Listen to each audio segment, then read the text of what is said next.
मैं बस पाकिस्तान के लोगों को इतना ही बोलना चाहती हूँ कि आपकी फीलिंग्स की हम कदर करते हैं, हम समझते हैं कि हमारी परवाह है आप सबको, मगर ये मेरी इल्तिजा है आप सबसे कि जो है पुरानी खबरों पर गौर ना करें, जो ठीक है। नई खबरें उन पर गौर करें। और नई खबरों में से एक खबर ये भी है कि यहाँ से आर्मी की तादाद को हर साल कम किया जा रहा है। पिछले 2 सालों से आप देखिए, हर साल धीरे धीरे बिल्कुल। धीरे जो है आर्मी और सीआरपीएफ दोनों की फोर्स यहाँ से कम की जा रही है। मैं एग्री अब करता हूँ। ज्यादातर जो आप यहाँ पर फोर्स देखते हैं वो जम्मू कश्मीर पुलिस ही दिखती है। ठीक बाकी है। अब जम्मू कश्मीर पुलिस को तो यहाँ से नहीं निकाल सकते हम।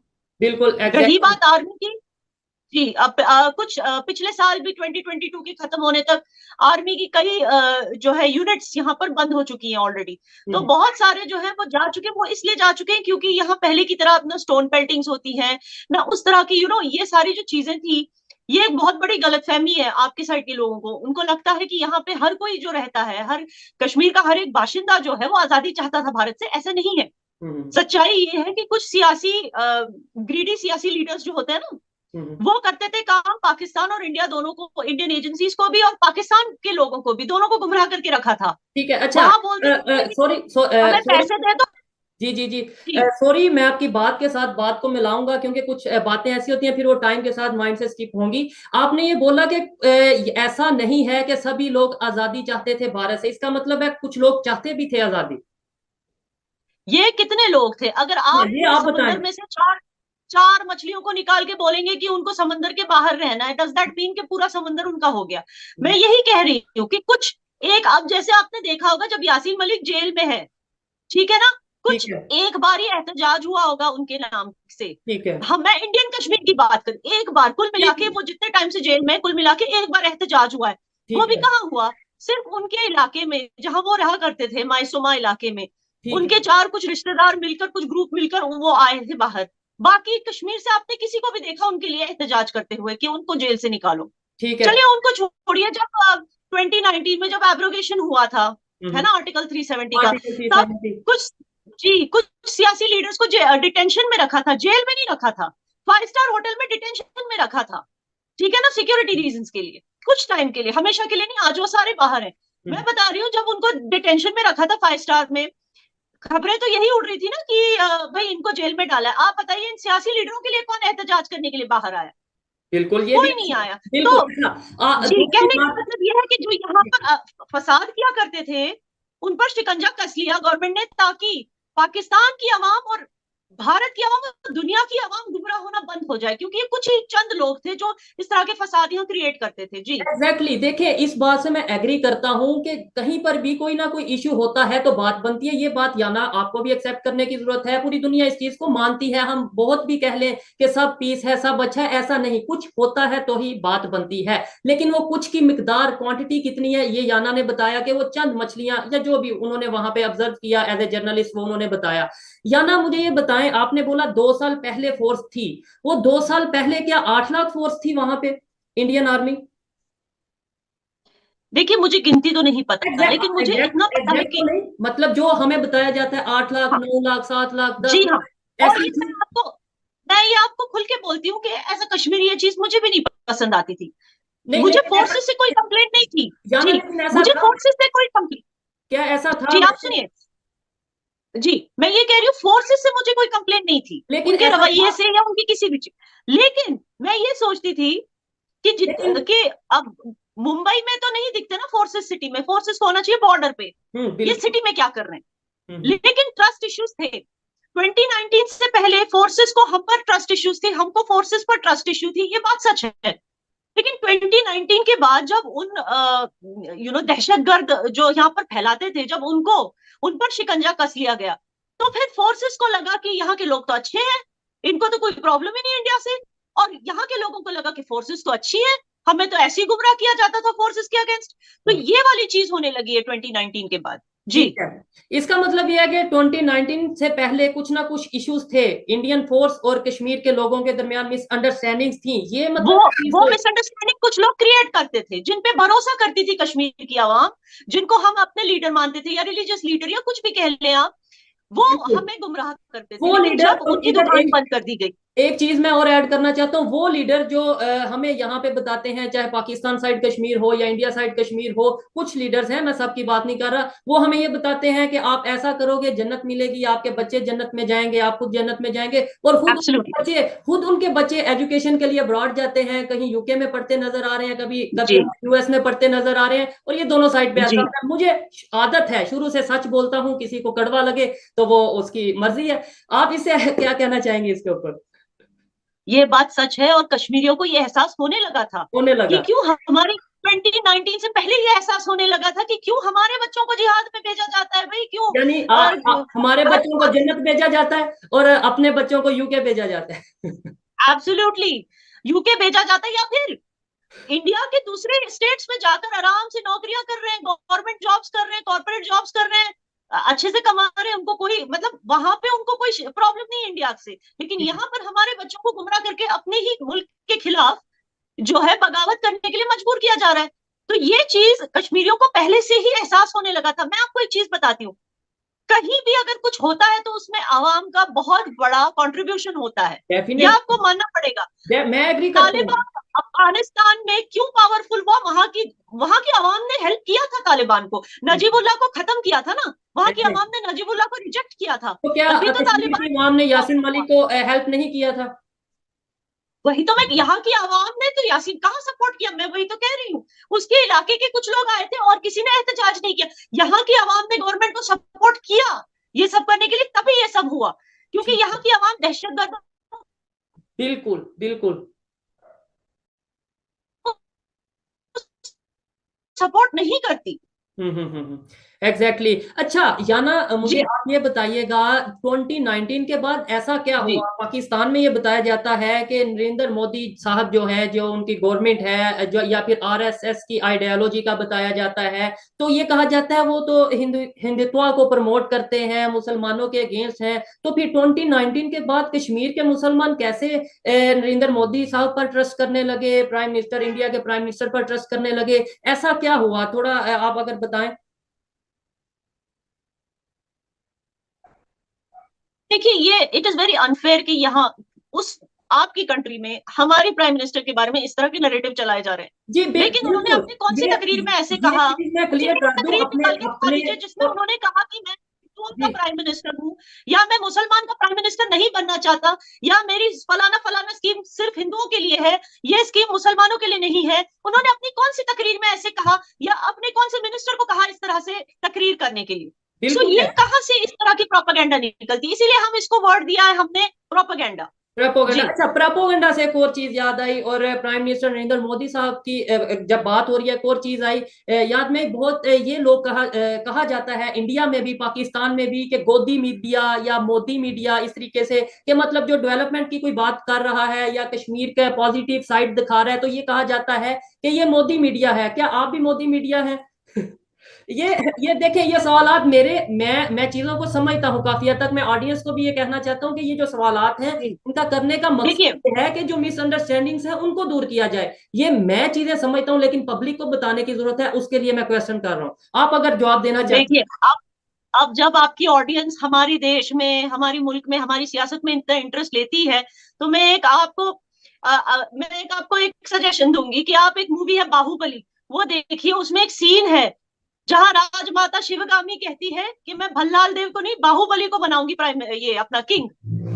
तो जब भल्लाल देव का बाप जो है वो जिस तरह की बातें करने लगता है ना बाहुबली के बारे में, हैं। ये एग्जैक्टली वही तरीके की चीजें, गोदी मीडिया, ये वो बेसिकली भल्लाल देव का फादर जैसे बात करता है। ये ऑपोजिशन वाले जो है, ये इसी तरह से जो भी डेवलपमेंट को या मोदी जी को सपोर्ट करता है, उनके विजन को सपोर्ट करता है, उसको गोदी मीडिया ही कहा जाता ठीक है, है। जी अच्छी बात है, आपने बड़े अच्छे तरीके से एक्सप्लेन किया। अच्छा, अब थोड़ा सा हम आते हैं, मैं अपनी तरफ, यानी यूथ के हवाले से बात करें, आपके हवाले से बात करें। देखें, या ना आपको ये चीज एक्सेप्ट करने की जरूरत है, मतलब आपकी मर्जी, आप एक्सेप्ट करें ना करें, लेकिन मुझे ऐसा लगता है कि हमें यूथ को ये एक्सेप्ट करने की जरूरत है कि हमने पाकिस्तान को, मैं पाकिस्तान का फ्यूचर हूँ, आप इंडिया का फ्यूचर है, हमने रिलेशंस को बेहतर करना है। नेबर चाहे छोटा हो, चाहे बड़ा हो, चाहे अमीर हो, चाहे गरीब हो, नेबर कभी चेंज नहीं होता, और नेबर नेबर की जो अगर आपका खुशहाल हो तो आप भी काफी हद तक खुशहाल हो सकते हैं। हम कैसे, मैं कैसे रिलेशन बेहतर कर सकता हूं, आप कैसे रिलेशन बेहतर कर सकती हैं, और सेकंडली क्या आप रिलेशन बेहतर करना चाहती भी हैं पाकिस्तान के साथ या नहीं? देखिए, रिलेशन बेहतर हर कोई करना चाहता है, नो डाउट अबाउट इट। और हमें ये चीज पहले याद रखनी है कि हम एक बॉर्डर शेयर करते हैं, ठीक है। Kashmir as part of India and Pakistan जो है बॉर्डर शेयर करते हैं। हम मजहब है, हम सारे मुसलमान है मेजोरिटी में, ठीक है। जबरदस्त। ठीक है, एक माइनॉरिटी हिंदू कम्युनिटी भी हमारे बीच रहती है, लेकिन मेजोरिटी हम मुसलमान। हमें याद रखना है उसकी कि तरफ भी एक हम सुन्नत आएंगे, होता है। बिल्कुल उसकी तरफ भी आएंगे जी कि सुनिए। जो माइग्रेट हो रहे हैं कश्मीर में उसके जी आप जी बात। जी। जी तो जी। मैं ये बता रही हूँ कि हमें याद रखना है कि एक अच्छा हमसाया बनना, एक अच्छा नेबर बनना एक सुन्नत होता है। ये एक सुन्नत जबरदस्त है, जबरदस्त जबरदस्त, ऐसा ही है। ठीक है।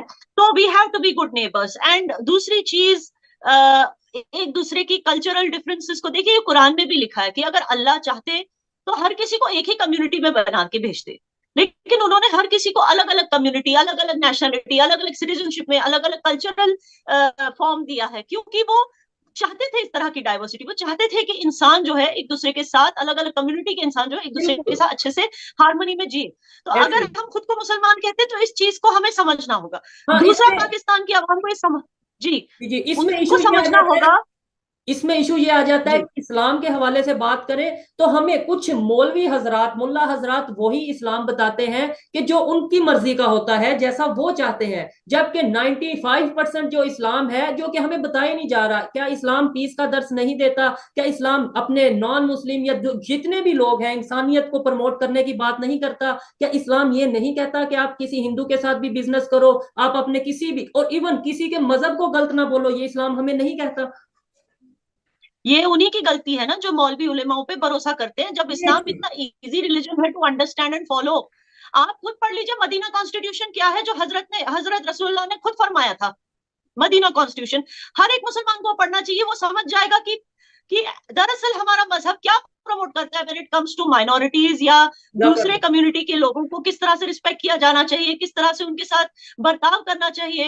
इवन के जूस को लेकर, इवन के उन लोगों को लेकर जो आइडल वर्शिप करते हैं, उनके साथ कैसे रहना चाहिए, कैसे सुलूक करना चाहिए, मदीना कॉन्स्टिट्यूशन में पूरा क्लियर लिखा है। तो हम एज मुस्लिम्स खुद अपना मजहब क्यों नहीं स्टडी करते? हम क्यों जाते हैं इनके पास? हमें इनसे क्यों चाहिए होता है, इन मौलवी उलेमाओं से हमें क्यों अपनी मजहब की तालीम इनसे लेनी है? क्या ऐसे हम ही। खुद पढ़े लिखे नहीं? हम खुद नहीं पढ़ सकते? हर एक लैंग्वेज में तो कुरान लिखी है, फिर क्यों बिल्कुल नहीं पढ़ सकते कुरान से? और बिल्कुल खुद क्यों नहीं समझ सकते इसको? इतनी इजी तो है, अपना मजहब इतना, अपना दीन इतना इजी है बिल्कुल कि ऐसे इसके ही। लिए हमें जरूरत नहीं है किसी के पास जाके गुमराह होने की या भटकने की। भटकने की। दीन से भटकने वाली बात हो गई है बिल्कुल। जी। अच्छा, दूसरा क्वेश्चन ये था कि जो हम कर रहे हैं, मतलब बहुत से लोग अब इस तरीके से ये काम कर रहे हैं, किसी को नॉलेज है कुछ, किसी को नहीं है, मैं उस बेस पे नहीं आऊंगा, लेकिन जो मेरा या हम लोगों का विजन है कि हम यूथ आगे जाके रिलेशंस को बेहतर करेंगे। जो 75 साल से नहीं हो सका वो मैं करूंगा, वो आप जैसे लोग करेंगे। क्या आपको लगता है कि ऐसा पॉसिबल है? जी, क्योंकि आपके और मेरे जैसे नए जनरेशन ये जानते हैं कि आवाम के लिए और नेशन के लिए, नेशन फर्स्ट, ये नेशन फर्स्ट, एटीट्यूड है डेफिनेट। हमारा। तो पाकिस्तानी यूथ को ये पता है कि इंडिया के साथ अच्छे रिलेशंस रखने से बहुत सारी हमारी प्रॉब्लम्स जो है वो सॉल्व हो जाएंगी। फॉर एग्जांपल, दवाइयां सस्ती हो जाएंगी, आटा चावल सस्ता हो जाएगा क्योंकि इंपोर्ट किया जाएगा इंडियन बॉर्डर से। बिल्कुल दूसरा, कश्मीरियों को पता है कि अगर हम ट्रेड करने लगे पाकिस्तान के साथ, सबसे ज्यादा फायदा हमें है, क्योंकि हमारा जो हमारा माल यहाँ से जाता है, हाँ हाँ। एक्सपोर्ट होके बाकी इंडिया में, मतलब दूसरे स्टेट्स में एक्सपोर्ट होता है। बाय द टाइम वो साउथ इंडियन स्टेट्स तक पहुंचे वो खराब हो जाती है चीजें, चाहे वो एप्पल्स हो या कुछ भी हो। बिल्कुल लेकिन पाकिस्तान के साथ ट्रेड करना हमारे लिए ज्यादा यू नो इजी और कंफर्ट मुनाफा है, उसमें कंफर्ट। ज्यादा होगा, हमें मुनाफा में इजाफा होगा। ठीक है। जी और इवन ये बात तो पाकिस्तान के लोग भी जानते हैं, अब टाइम के साथ साथ अवेयरनेस आ रही है, शायद आपने ऑब्जर्व किया हो, अगर आपकी बात यहाँ के लोगों से होती है, जर्नलिस्ट से होती है, अब पाकिस्तान की यूथ को ये चीज का आइडिया हो रहा है। इवन कश्मीर, पाकिस्तान साइड कश्मीर अगर मैंने विजिट किया, मैं वो लोग ये चाहते हैं कि भाई हम इंडिया के साथ ट्रेड करना चाहते हैं। मैं ये कहता हूँ, मैं एज ए पाकिस्तानी मैं कहता हूँ कि हमें इंडिया के साथ ट्रेड करने की जरूरत है। क्या इंडिया और चाइना का आपस में इशू नहीं चल रहा लद्दाख के मामले में? इशू है। तो क्या आप लोगों ने ट्रेड बंद कर दी? क्या चाइना और यूएस की बात बिल्कुल। करें, उनके इश्यूज हैं, क्या उन्होंने ट्रेड बंद कर दी? तो फिर हम क्यों ट्रेड बंद करके बैठे? ये बात पाकिस्तान के जो यूथ है उन्हें सोचने की और समझने की जरूरत है। या ना आप कोई एज ए कश्मीरी, जम्मू कश्मीर के रहने वाली हैं आप, एज ए इंडियन अगर बोला जाए, कोई सवाल जो पाकिस्तान के लोगों से करना चाहती हो, कोई बात जो पाकिस्तान के लोगों को पहुंचाना चाहती हो कि भाई जो आप हमारी फिक्र करते हैं वो हम करें ना करें, कुछ भी वट एवर। नहीं देखिए, मैं मानती हूँ कि पहले के जो शोज हैं, एक चीज मैं आपके शो पे क्लियर करना चाहती हूँ जी। कि initially I was very aggressive कि यार पाकिस्तान अपना बिजनेस क्यों नहीं माइंड करता।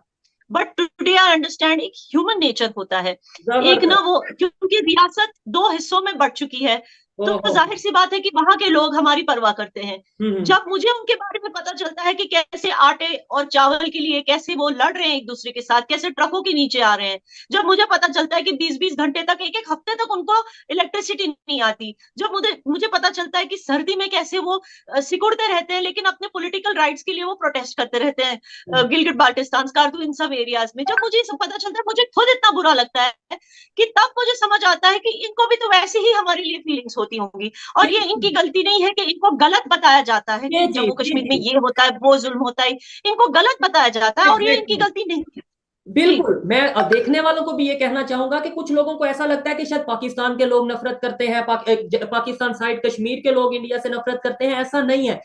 हम तो कभी इंडिया नहीं आए, हम तो कभी इंडिया साइड कश्मीर नहीं गए। हम जो पाकिस्तान की मीडिया, मेन स्ट्रीम मीडिया, मैं किसी चैनल का नाम नहीं लूंगा, लेकिन जो भी बड़े बड़े चैनल हैं हमें जो वो दिखाएंगे हम तो वही मानेंगे। और कुछ लोग जो थोड़ी बहुत नॉलेज रखते हैं, माइंड रखते हैं, वो इंटरनेट पे जाते हैं और देखते हैं क्या डेवलपमेंट हो रही है। या ना मुझे ये बताएं, दो इंटरेस्टिंग से सवालात हैं। एक ये कि जो हिंदू कम्युनिटी है वो कश्मीर में सुनने में आता है, जो हमें बताया जाता है तेजी से माइग्रेट कर रहे हैं, कश्मीर में आके अपनी रहाइश बना रहे हैं, यहाँ अपनी आबादी को बढ़ा रहे हैं। एक तो ये चीज पे हम बात करेंगे। सेकेंडली, मैंने सुना है कि वहां पर इंडिया साइड कश्मीर में, इवन पूरे पूरे इंडिया में आपको गेहूं फ्री मिलते हैं या बहुत कम प्राइस पे मिलते हैं आपको।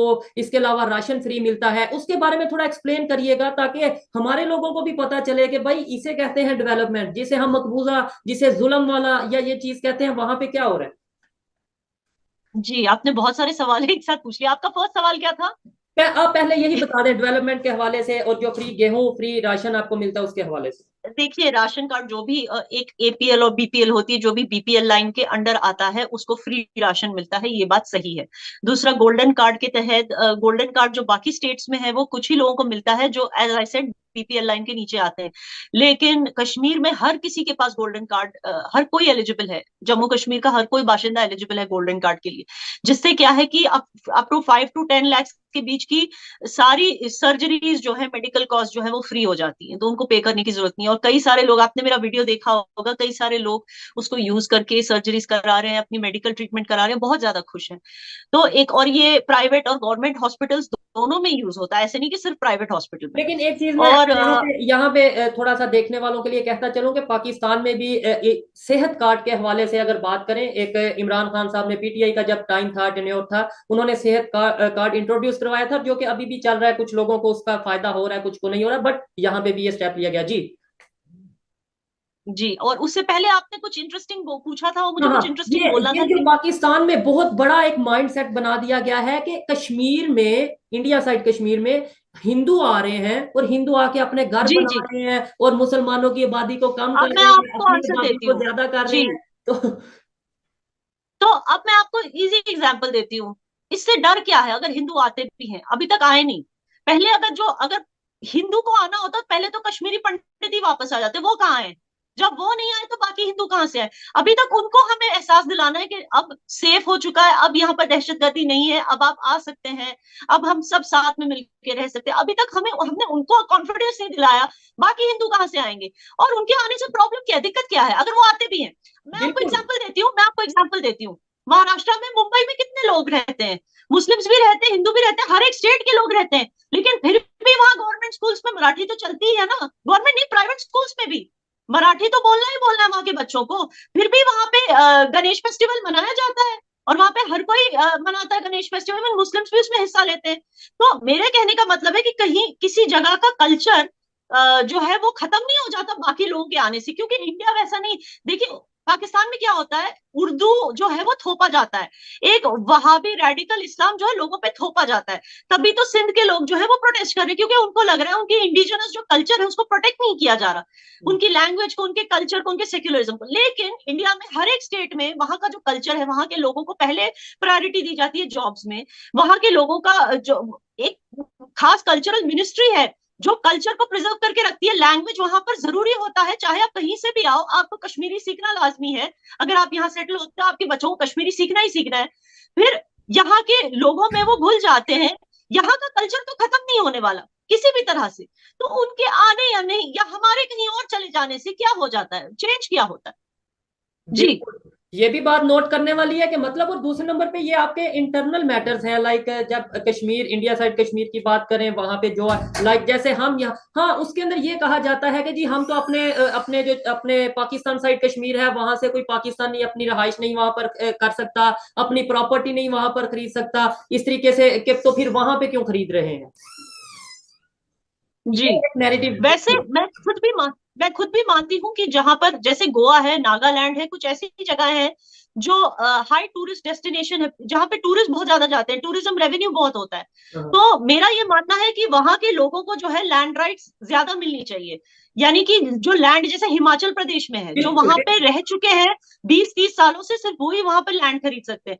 तो वही चीज यहाँ भी होनी चाहिए, ये मैं भी मानती हूँ। लेकिन अभी जो है स्लोली स्लोली 2019 के बाद बहुत सारे नए रूल्स और लॉज जो कश्मीरियों के लिए बेनिफिशियल है वो आने लगी हैं, और आई एम श्योर कि ये भी इंट्रोड्यूस किया जाएगा बहुत जल्दी। यानामीर, क्या अभी जम्मू कश्मीर की बात करें, इंडिया साइड कश्मीर की, वहां पर इंटरनेशनल मीडिया अलाउ है? क्या वहां पर इंटरनेशनल मीडिया अपनी मर्जी से रिपोर्टिंग कर सकता है या कर रहा है? एब्सोल्युटली। आपने किसी रोक टोक, सिर्फ पाकिस्तान वालों को वीजा नहीं मिलता है, लेकिन यहाँ पे ऐसे कोई, आपको तो पता है अब G20 भी होने वाला है, क्या हाँ, आपको नहीं बिल्कुल लगता कि उसमें जब एम्बेसडर्स, इससे पहले भी कितने डेलीगेट्स आकर गए हैं, बिल्कुल पूरा ऐसे ही। कश्मीर घूम कर गए हैं, क्या आपको लगता है ये जुल्म सितम हो रहा होगा तो वो आवाज नहीं उठाते इसके बारे में? It's even not possible. Kashmir में मैंने ये सुना है, जो मेरी खबर है, बल्कि इंटरनेशनल रिपोर्ट है, कि रिकॉर्ड टूरिज्म के हवाले से अगर बात करें, टूरिस्ट आए हैं लास्ट ईयर कश्मीर में, जो कि एक बहुत बड़ी अचीवमेंट है। अच्छा यानामीर, आप ये बताएं कि जो पाकिस्तान साइड कश्मीर है, इंडिया साइड कश्मीर के लोग क्या समझते हैं उसके बारे में? जो इस टाइम कंडीशन है, जो इस टाइम थोड़े बहुत मसाइल हैं या फिर काफी ज्यादा मसाइल हैं, काफी जाहिर बात है कश्मीर, मैं ये समझता हूँ, मेरी पर्सनल ओपिनियन की अगर बात करें तो मैं ये कहता हूँ कश्मीर तो एक है, ठीक है।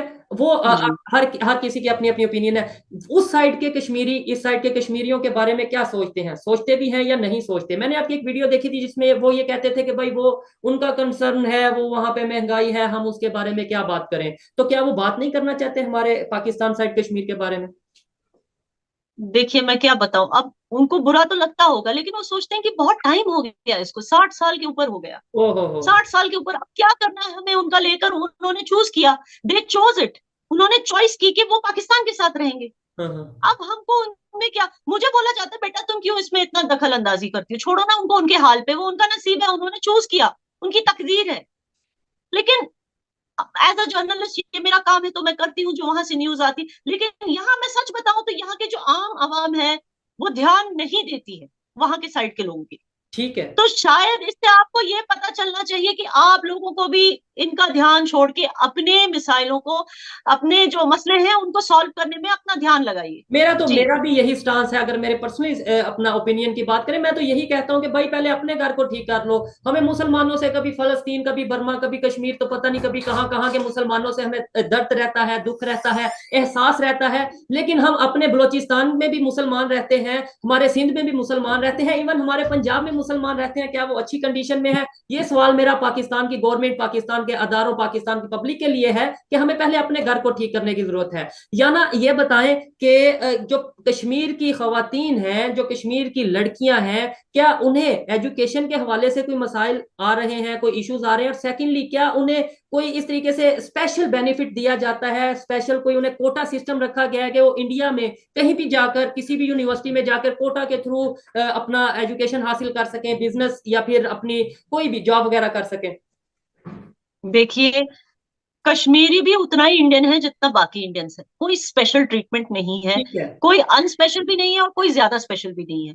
ठीक है। वही मैंने कहा कि यहाँ पर कोटा हमें सिस्टम। अपनी, हमारी अपनी यहाँ पर नई यूनिवर्सिटीज खुल रही है, हमें कहीं जाकर पढ़ने की जरूरत है नहीं जैसे पहले होता था, क्योंकि ओ, अनफॉर्चुनेटली पहले की जो गवर्नमेंट है उन्होंने ज्यादा ध्यान नहीं दिया। लेकिन जबरदस्त। यहाँ पर कई जी एनआईटी खुल चुका है, यहाँ पर बहुत सारी नई जो है कॉलेजेस और यूनिवर्सिटीज खुल रही है। एंड जाहिर सी बात है कि कश्मीरी बच्चों के लिए सेल्फ सस्टेनिंग एजुकेशनल एनवायरनमेंट बनाने की पूरी कोशिश की जा रही है।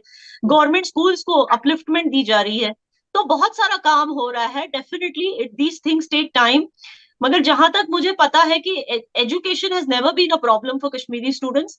यस, इकोनॉमिकली क्योंकि वो एक बैकफुट पे थे, क्योंकि पहले इतने सालों तक जो है यहाँ पे कॉन्फ्लिक्ट डिस्प्यूट खड़ा करके रखा था पिछली गवर्नमेंट्स ने। मैं ये कह रही जी, मैं और आपको ऐड भी करना चाहती हूँ कि एक लाडली बेटी स्कीम है प्राइम मिनिस्टर मोदी ने जो यहाँ पर इंट्रोड्यूस की है, जो जिससे क्या है, उसके तहत जम्मू कश्मीर की गवर्नमेंट जो है, यानी कि सेंट्रल गवर्नमेंट जो है, वो हर उस जिस फैमिली में इनकम जो है 75,000 पर ईयर से कम है और उनको बेटी है, तो हर एक बेटी के लिए जो है उनके अकाउंट में पर मंथ 1,000 रुपीज डाले जाएंगे। और जब उनकी बच्ची 21 साल की हो जाएगी तो एक लमसम 6 लाख रुपए, 6.5 लाख रुपए उनको दिए जाएंगे ठीक है। उस बच्ची अच्छा, के लिए। ये लाडली बेटी तो स्कीम सिर्फ जम्मू एंड कश्मीर की है? ये जो स्कीम है। देखिए, मुझे लगता है ये नेशनल स्कीम है, लेकिन जहां तक मैंने स्टडी किया है ये जम्मू कश्मीर में है, लेकिन शायद दूसरे स्टेट्स में भी होगा, मुझे नहीं पता। लेकिन बेटी बचाओ बेटी पढ़ाओ तो पूरे कंट्री में है, इंक्लूडिंग जम्मू कश्मीर। हाँ हाँ। अगर जी तो ये सिर्फ जम्मू एंड कश्मीर में है, नो डाउट बहुत सी स्कीम्स हैं शादी के लिए, जो इंडिया की गवर्नमेंट है वो वहाँ की जो लड़कियां हैं, बच्चियां हैं, उनको कुछ ना कुछ वो फंड देते हैं, पैसे देते हैं, जो कि बहुत बड़ी बात है। और अगर जैसे इन्होंने बोला है लाडली बेटी स्कीम जम्मू एंड कश्मीर के लिए है, तो फिर मैं लास्ट में यही कहूंगा कि हमें भी वैसा ही शायद मकबूजा कश्मीर, जो जिसे मकबूजा